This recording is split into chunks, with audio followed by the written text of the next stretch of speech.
Hey guys, welcome back to my channel. This weekend is National Alpaca Farm Days.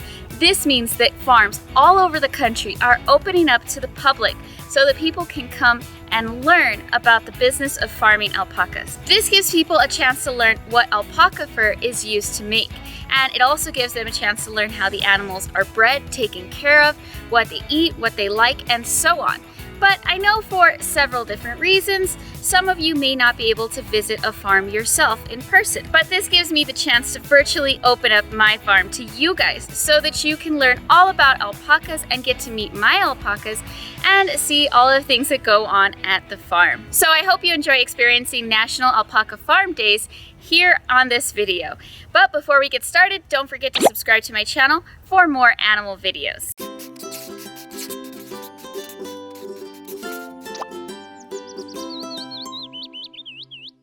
If you're new here, my name is Megan and I own a lot of different types of animals. I got into alpacas a few years ago when I was asked to take in 4 rescues that had been neglected and abandoned by their previous owner. Now I have 12 alpacas: Spinnaker, Camilo, Audrey, Hattie, Kelly, Vivian, Plata, Mocha, Amelia, Clarissa, Peekaboo, Gypsy Rose, and 3 llamas: Mesquite, Willow, and Storm.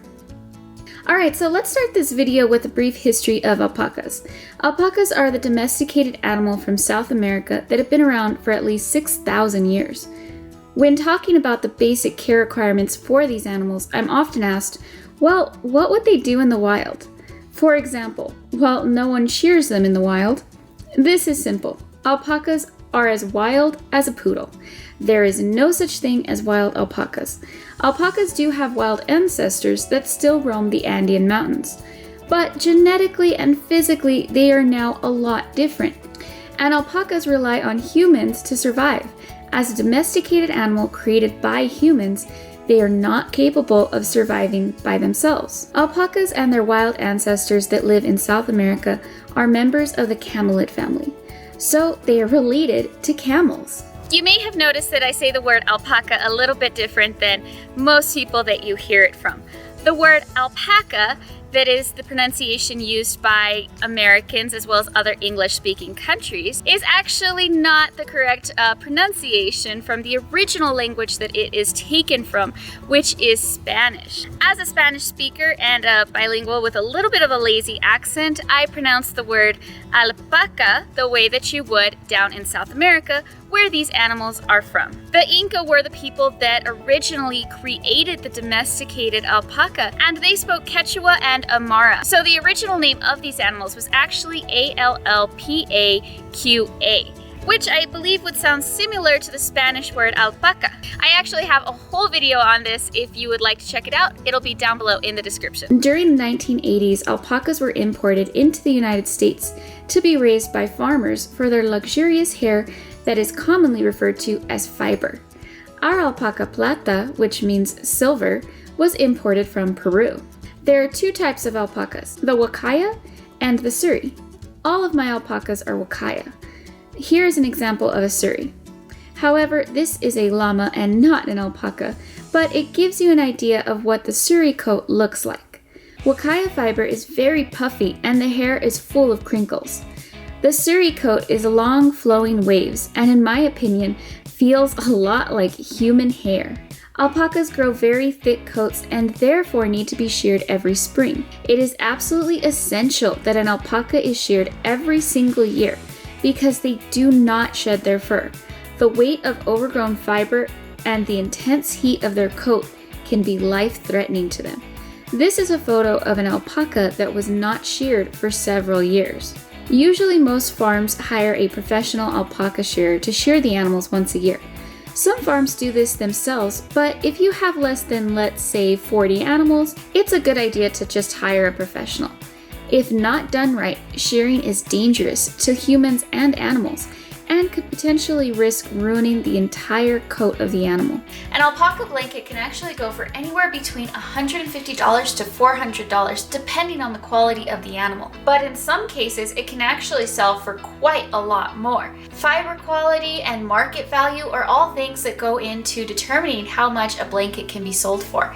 And this, of course, is just the raw fiber that we're talking about. Once it's processed and actually made into different things, it can go for a lot more than that. Alpacas are laid down on a mat and tied down. For most alpacas, this is a very routine procedure that they are quite used to. After all, they've been going through this for generations. I've noticed that they're usually very relieved to get all the hair off. A few alpacas are sometimes drama queens and will scream through the entire process, but not many. We make sure that everything is done in a way that makes the entire process safe for all the humans and animals involved. One of our girls has joint issues and cannot be laid down, so we shear her standing. Usually this ends up with ruining the coat, but for us, the animals come first. When we shear, we separate the fiber that comes off of one animal into 2 different bags. One bag is for the blanket. This is all the hair that comes off the animal's back and flank. This is the most valuable part of what is sheared off. Then the neck and legs go into a separate bag. Typically, this is not as good, but it can still be used to make things. Some people shear everything off the animal, and some people, like me, care about how the animal looks. So I love to leave their heads very nice and round, and sometimes I'll even leave the fur on their legs because I just love the way that they look. They look like giant poodles.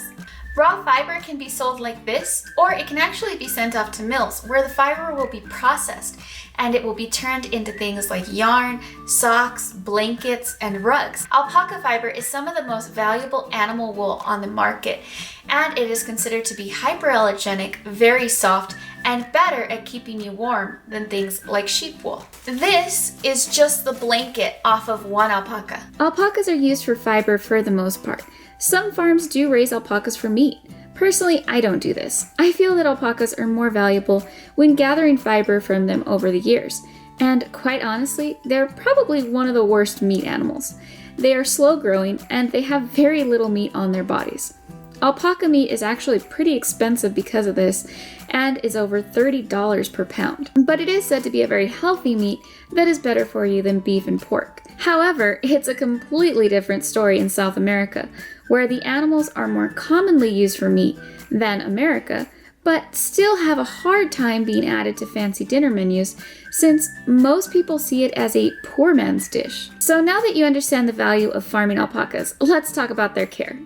Alpacas need a large open space to roam and get exercise. They don't require as much space as other livestock, but they still need enough room to run. The majority of what they eat is grass, so they can be fed several different types of grass hay, or in very good conditions, they can be turned out to pasture and get enough to eat while grazing. Usually they also need to be supplemented with grains. This provides them with vitamins and minerals and helps keep weight on. If you would like to learn more about feeding alpacas, please check out my alpaca care videos. Alpacas also need shelters.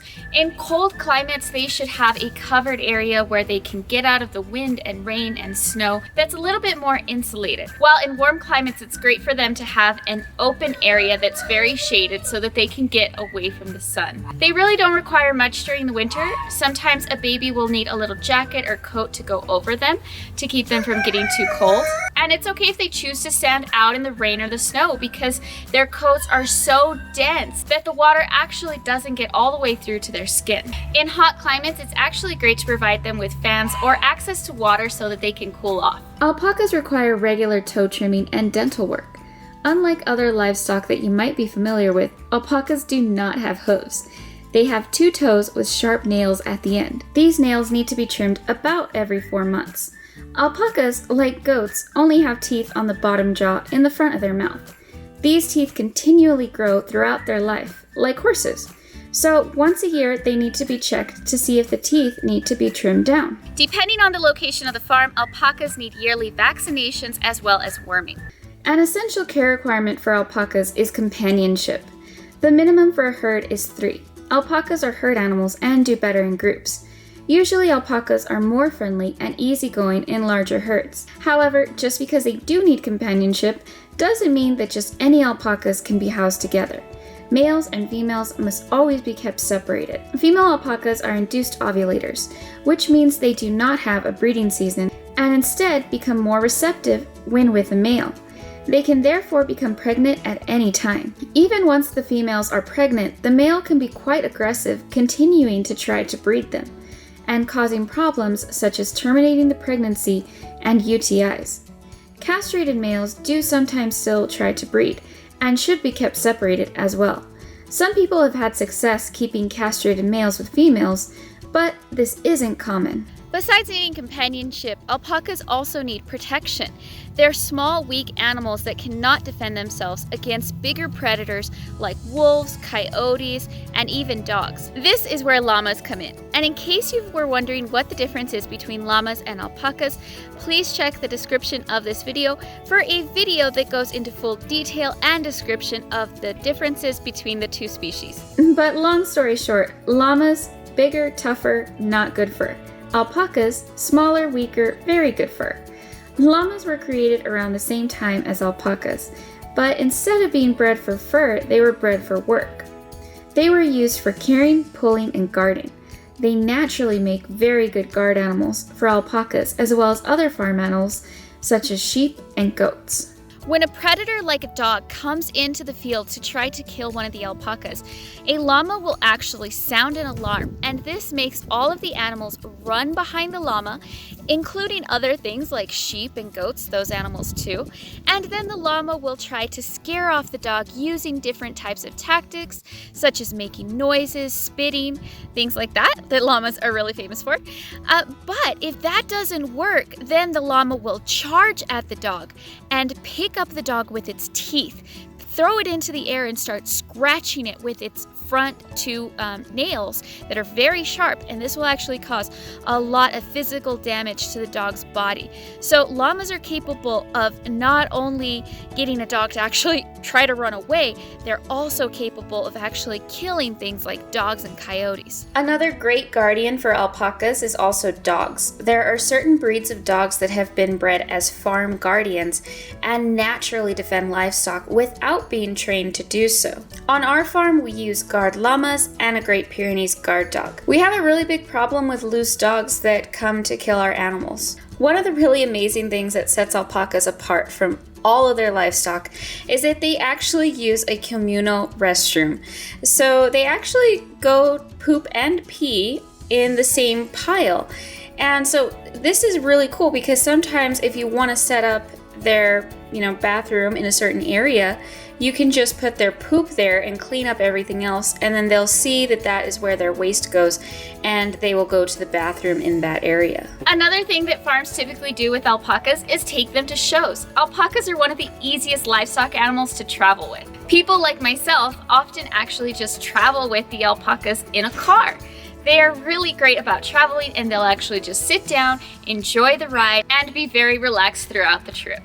So you don't always need a trailer. So back to what I was saying about shows. There are several alpaca shows around the country where people take their alpacas to compete for things like best fiber quality. The more an alpaca places, the more valuable it is, and the more valuable its offspring are. A farmer can get a higher stud fee for an alpaca if he has ribbons, like our male alpaca, Spinnaker, who has placed. The National Alpaca Registry keeps track of all of this information, including the animals that were imported from Peru and records of all of the alpacas that have been born since then. When breeding alpacas, it is very important to keep track of all of these records. All of our alpacas, as well as 2 of our llamas, are registered with papers. The good thing about this is that it helps you keep track of their lineage and genetics. This helps me remember which alpacas are related. Because we do not want to be breeding family members, interbreeding is never a good idea, no matter what species it is. And it also helps me look at their genetics to see who would be a good match with who. Most of our alpacas are closely related to Peruvian imports. So you might be wondering about breeding. Well, having gained experience with alpacas over the last couple of years, I can say that alpacas are definitely not the easiest farm animal to breed. And waiting on an alpaca pregnancy is probably one of the worst things ever. Waiting for one of my alpacas to give birth That is the bane of my existence. When it comes to other animals giving birth, usually you can get a very good estimate of how long it will take them from when they get pregnant to when they will deliver. And usually you have about a few day window. For example, with dogs, they're very on time, and you have at most really about a 5-day window of when they will give birth. With Luna, my dog, she was actually about 24 hours from her due date when she started giving birth. With alpacas, you have about a 3-month window. So it's really impossible to just sit around and wait for them to have a baby. Alpaca babies are born anywhere between 310 days to 420 days. And it is not uncommon for it to actually go much longer than that.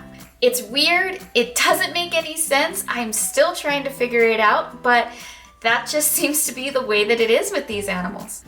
Alpaca babies are usually called crías in the United States. I think that this is really silly because cría actually means baby animal. It has nothing to do with alpacas, but Americans are funny about stuff, and customs from other cultures can sometimes just go over our heads. So when the animals were imported, I guess English speakers didn't realize people were just calling the animal a baby. So you'll never hear me call mine that. It has always just been too weird for me to go around saying baby animal every time I'm talking about alpacas.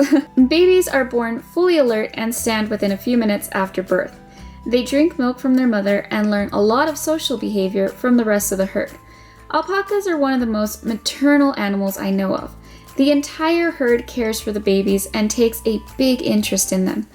When well cared for, alpacas usually do not need help with weaning. Males are weaned around 6 or 8 months, but this very much depends on the baby. Females are able to be left with the mothers and will eventually be weaned off by the mother. But they cannot be sold by themselves for at least a year, and mother and baby must be sold together. So before I conclude this video, let me give you a small tour of the farm. If you want to see a full farm tour, please be sure to check the description down below. This tour is just going to mainly focus on where the alpacas live. The alpacas and goats live together on this side of the farm. And sometimes we have our miniature horses here too, but not always. And just as a disclaimer, this is not a guide of what type of animals can be housed with alpacas. Please do further research if this is something that you're thinking about. The boys live in this pasture. It's a little smaller, so we keep them here since we have fewer males. The girls live over here and have a bigger area to roam around. Their field has 2 water holes, or small ponds if you will. There are lots of frogs and toads that live around the area, and the goose also spends a lot of time around here. It's very nice to have the llamas here because they also protect the birds. The field is all open, but there's a lot of trees all around the perimeters. This is very nice because at all times of the day, the animals have access to shade. This field is usually enough to provide the animals with what they need to eat during the winter months. The male's pasture does not have as much shade, but they do always have access to shelters to escape the sun. Here in this area, in between the 2 pastures, we keep pens for the goats and alpacas. The shelters are open since we live in such a hot climate. These pens allow for us to bring the animals in and separate if needed, and are also used as a catch pen when the animals need to be worked on. And this is also where all the animals can come in to get water. Sometimes we have to take the animals off the field, for example, when we're irrigating.